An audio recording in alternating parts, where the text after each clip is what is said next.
Shavuot, donc nous rentrons ce soir dans 47e jour du Homer, donc il reste plus que 3 jours avant la fête de Shavuot. Je dirais donc le cours sera bien évidemment consacré à la fête de Shavuot. Dans un premier temps, comme chaque semaine, je dédierai le cours à la mémoire et pour la guérison de plusieurs personnes.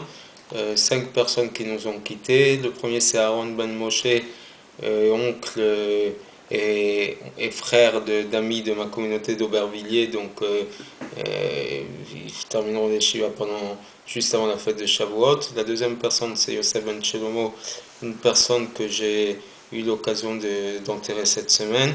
Troisième personne c'est encore une personne qu'on a ramené à sa dernière demeure encore dans la semaine, c'est Shimon Ben Messaoud. La quatrième personne, c'est Chana Batolga, une femme qui nous a quittés il y a 11 mois et dont la fin du Kaddish se fera Erev Shavuot. Et la dernière personne, c'est une femme dont j'ai fait l'enterrement hier et malheureusement une femme de 52 ans qui a beaucoup souffert ces dernières années avant de partir donc ces derniers jours. Mais une femme de qualité exceptionnelle, et je pèse mes mots, une femme qui s'est rapprochée encore plus et plus de la Torah pendant cette période de maladie et qui a beaucoup laissé de force et d'enseignement pour tous ceux qui sont encore vivants. Et en plus du fait qu'elle fait partie de ma communauté de cœur, puisque oranaise, et pour moi ça compte assez beaucoup, qui s'appelle Corinne Esther Batzari-Clotilde. Pour toutes ces personnes et pour toute leur famille, je souhaite qu'elles aient une aliyat neshama, une grande élévation d'âme dans cette période de deuil. Pour ce qui est des refouot, je vais commencer par Zahava Devora Bat Michel Michal, une femme dont on m'a demandé avant Shabbat de prier, de demander à tout le monde de prier. J'ai vu beaucoup d'amis sur Facebook qui ont partagé le lien. Donc Kakadosh Baruch Hu lui accorde une refoua, je ne sais pas qui c'est, mais apparemment elle a besoin d'urgence qu'on prie pour elle. Et je continuerai donc par Eliaou Ben Rivka, mon ami dont malheureusement j'ai pas pu lui rendre visite ces derniers jours à l'hôpital. J'espère qu'il va pas trop mal et qu'il va mieux. D'après les dernières nouvelles, il avait un peu plus de morale et ça me fait plaisir. Ilana Mazal Bat Esther, le bébé Elon Ben Esther, je ne sais pas, j'espère que ça va. Yaakov Ben Rachel, Rivka Bat Devorat, Sarah Bat Sipora, mon père David Ben Rachel, mon oncle Yehuda Ben Rachel, ma tante Bila Bracha Bat Rachel. Je poursuivrai avec les personnes pour qui j'ai l'habitude de demander, à savoir Rina Bat Rava, Asnat Bat Baya, Patricia Bat Myriam, le jeune homme qui a souffert de l'incendie de Montreuil, Jonathan Shimshon Ben Bako, le bébé Odaya Chaya Bat Vike Rivka Shila, le père de Jennifer Antoine Ben Emile, Chaim Michael Ben Rivka, Machlouf Ben Chaya, Mike Meyachaim Ben Simcha, Tuna Bat Esther, la mère de notre ami Sergio Esther Bat Rachel, Shalom Ben Abraham, Chaya Bat Rachel, Chamouz Ben Rachel, Eliaou Ben Chomo et Moshe Ben Abraham. Et bien évidemment, je ne peux pas m'empêcher d'oublier le couple d'Israéliens qui a disparu dans la tuerie, dans l'attentat de Bruxelles. Je n'ai plus leur nom, je n'ai pas leur nom, mais bien évidemment, tout le monde sait de qui je parle. Et pour ces personnes, bien évidemment, je souhaite une aliyat neshama. Et pour une fois, j'annoncerai une bonne nouvelle, une naissance, une brit mila qui va se passer Bezrat Hashem lundi, le petit-fils de notre ami Serge. Donc, on est toujours à parler de ceux qui ont besoin de refoua et de ceux qui nous ont quittés. Mais là, une nouvelle neshama qui est venue sur cette terre, qui va passer sous l'alliance d'Abraham Avinu avant veille de Shavuot. Donc, j'espère que cette neshama sera celle qui nous permettra de sortir de cette galoute et rentrer dans la Géoula, dans la délivrance. Donc, comme je l'ai dit, nous allons consacrer ce cours à la fête de Shavuot. Et à la vérité, il n'y a aucun traité dans le Talmud qui s'appelle Shavuot, qui parle de la fête de Shavuot. C'est plutôt quelques pages dans le traité Shabbat, page 88 notamment, 88a et B, qui se préoccupent de la fête de Shavuot.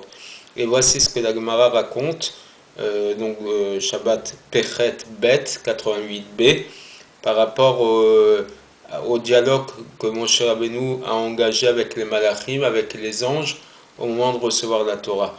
Donc voilà comment la Gemara nous le raconte, que quand Moshe Rabbeinu est monté au ciel pour recevoir la Torah, les anges ont argumenté contre lui en disant que la Torah doit être donnée aux hommes et non pas, doit être donnée aux anges et non pas aux hommes.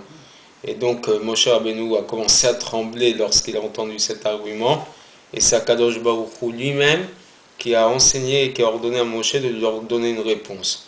Et Moshe leur dit, mais qu'est-il écrit dans la Torah? Anochi Hashem Elokecha Sharotzeticha Meretz Yitzrayim. C'est le premier des 10 commandements. Je suis l'Éternel ton Dieu qui t'ai fait sortir d'Égypte. Il demande aux anges, êtes-vous descendus en Égypte? Avez-vous été asservis au Pharaon? Donc ce premier commandement ne peut pas marcher pour vous. Et notamment pour tous les autres commandements des 10, tu respecteras ton père et ta mère. Est-ce que vous, les anges, vous avez un père et une mère pour devoir de respecter? Vous respecterez le Shabbat. Comme si que les anges ont 6 jours de travail et que le 7e jour, il faut se reposer, etc. etc. Donc, à tous les arguments des anges, Moshe Rabbeinu a bien montré que finalement la Torah ne pouvait pas leur convenir, de par le fait qu'ils n'ont pas de Yetzer Hara, ils n'ont pas de mauvais penchant, ils n'ont pas de possibilité de commercer, il n'y a pas de meurtre, il n'y a pas de tout ce que la Torah est censé enseigner à l'humanité, les anges n'ayant aucun rapport avec tout ça. C'est comme ça qu'il a donc fermé leurs arguments, il a pu les contredire, et finalement c'était la meilleure réponse possible à donner aux anges contre leurs arguments. Mais c'est vrai que, revenons donc à cet argument des anges, elle reste un argument fort. Pourquoi? Parce que c'est un argument qui se base sur la Torah.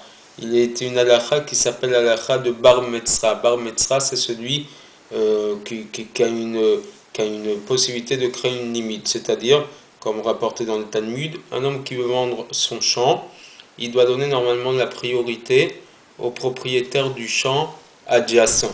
C'est-à-dire que même s'il a vendu le même champ à quelqu'un d'autre, le propriétaire du champ d'à côté, il est en droit de lui demander de lui revendre le champ. Pourquoi? Parce que comme il a le champ juste à côté, finalement il peut agrandir son champ et il a la possibilité de travailler encore plus avec cette terre. Et finalement, lorsqu'il a la possibilité de la vendre, il a une priorité sur une personne qui serait complètement éloignée de ce champ. D'accord? Donc donner la possibilité d'agrandir un territoire personnel.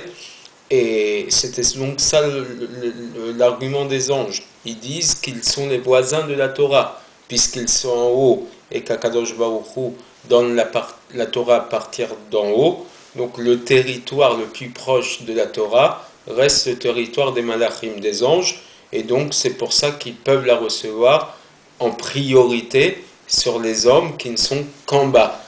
Et la réponse de Moshe Rabbeinu, elle se base sur la même halakha. C'est vrai qu'on doit donner la priorité au voisin, mais dans quelles circonstances, dans quelles situations, lorsque le voisin veut continuer à donner le même produit que ce que le champ donne. C'est-à-dire que s'il veut continuer à l'utiliser pour faire grandir des récoltes, mais s'il veut il veut construire à la place une maison, il n'a aucune priorité sur un autre propriétaire terrien. Et c'est ce que Moshe Rabbeinu leur répond. La Torah a été destinée non pas pour rester dans le ciel et pour en faire quelque chose de rester dans le territoire et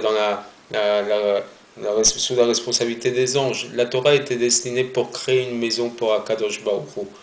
Et à partir de là, mais non seulement pour créer une maison pour Hachem, mais une maison ici-bas. Ils n'ont pas plus de priorité sur les hommes, puisque les Béné Israël, les hommes, ils ont besoin de la Torah pour construire une habitation sur terre, et les anges n'ont aucun droit de prendre cette priorité sur les hommes.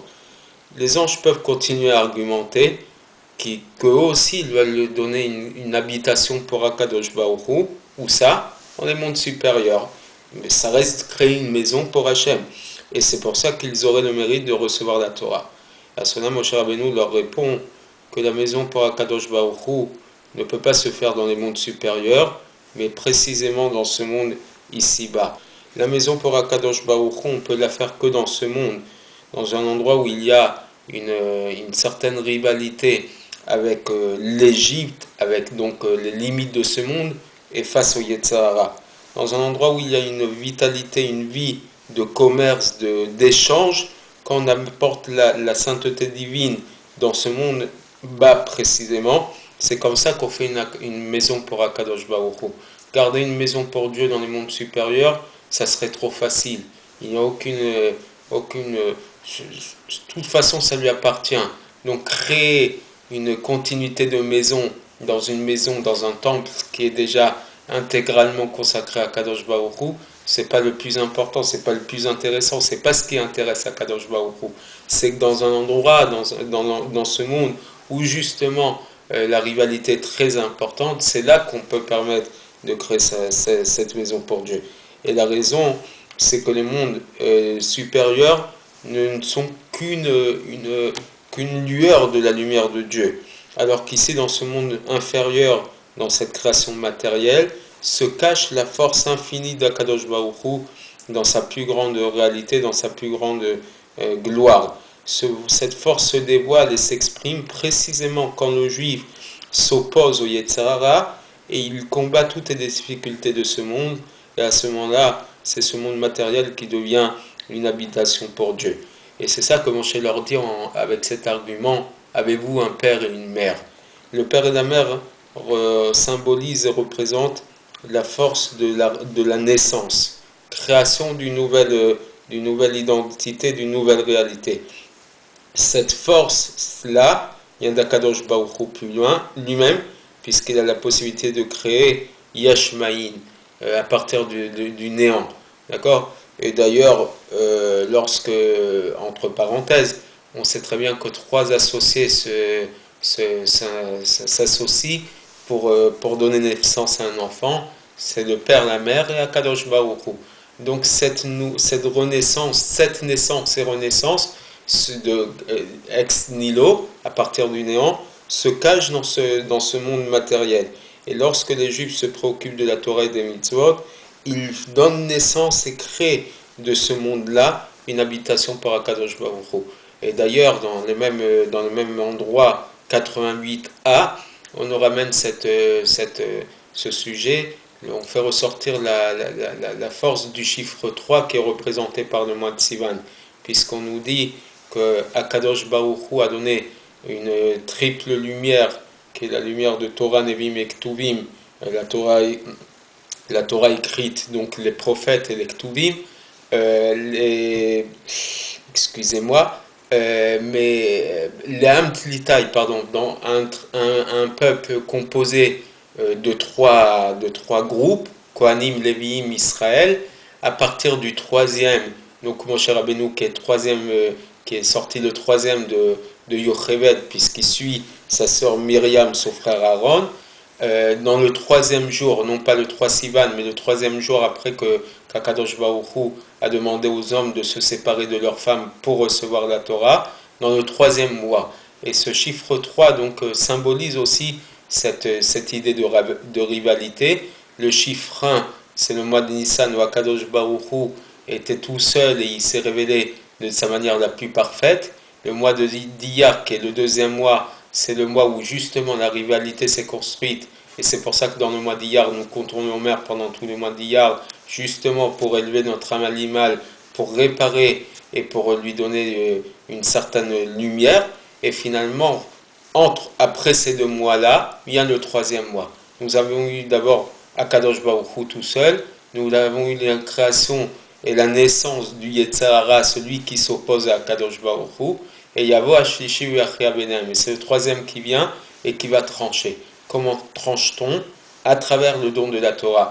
Le don de la Torah nous permet justement de rivaliser avec les difficultés de ce monde, rivaliser avec notre Yetzirah, notre mauvais penchant, et justement de le dépasser et le contraindre à servir à Kadosh Baruch Hu. Donc nous sommes rentrés dans cette période qui va prendre toute sa forme dans à peine 2-3 jours lors de la fête de Shavuot. Peut-être au moment, je le dis souvent à plusieurs occasions, que chaque fête a une importance parmi toutes les autres, mais je pense que la fête de Shavuot est véritablement la fête qui permet à l'ensemble de l'humanité, non pas seulement au peuple juif, mais à l'ensemble de l'humanité, de prendre des valeurs morales. On sait tous combien ces valeurs morales se perdent, puisque la semaine dernière, non seulement nous avons eu cet attentat à Bruxelles qui malheureusement nous a pris deux de nos frères juifs, mais en plus dimanche, lors des élections européennes, malheureusement beaucoup de pays d'Europe, pas seulement la France, ont montré combien les extrêmes commencent à prendre de l'importance, puisqu'en France c'est le Front National, mais dans d'autres pays d'Europe, notamment en Angleterre et en Hollande, l'Angleterre qui est un des pays les plus importants d'Europe, l'extrême droite a fini première des élections européennes. Donc toutes ces valeurs-là morales, elles sont en train de se perdre puisqu'elle est dans tous les extrêmes, que ce soit la droite ou la gauche, ou même des extrêmes morales, c'est contraire à toutes les règles de ce monde, puisque l'homme doit être stabilisé, ne doit pas aller du tout dans les extrêmes, et toutes les valeurs morales sont en train de se perdre. Notre réponse à nous, c'est la Torah, c'est la réception, le don de la Torah, qui justement nous permet la stabilité, nous permet de pouvoir nous comporter comme des êtres humains dignes de confiance, dignes de ce qu'ils représentent. Et donc notre réponse à nous, c'est effectivement pas toutes les manifestations et tout ce que... Évidemment, il faut manifester pour protéger notre peuple, pour essayer de se défendre, mais notre véritable réponse à nous, c'est Shavuot, le 6 Sivan, et je nous souhaite à tous de recevoir la Torah Besimcha Ubipnimiyut avec joie et profondeur comme a béni le Rabbi de Lubavitch, Kabbalat Torah Besimcha Ubipnimiyut avec beaucoup de joie, beaucoup d'intériorité, beaucoup de profondeur d'esprit et de cœur.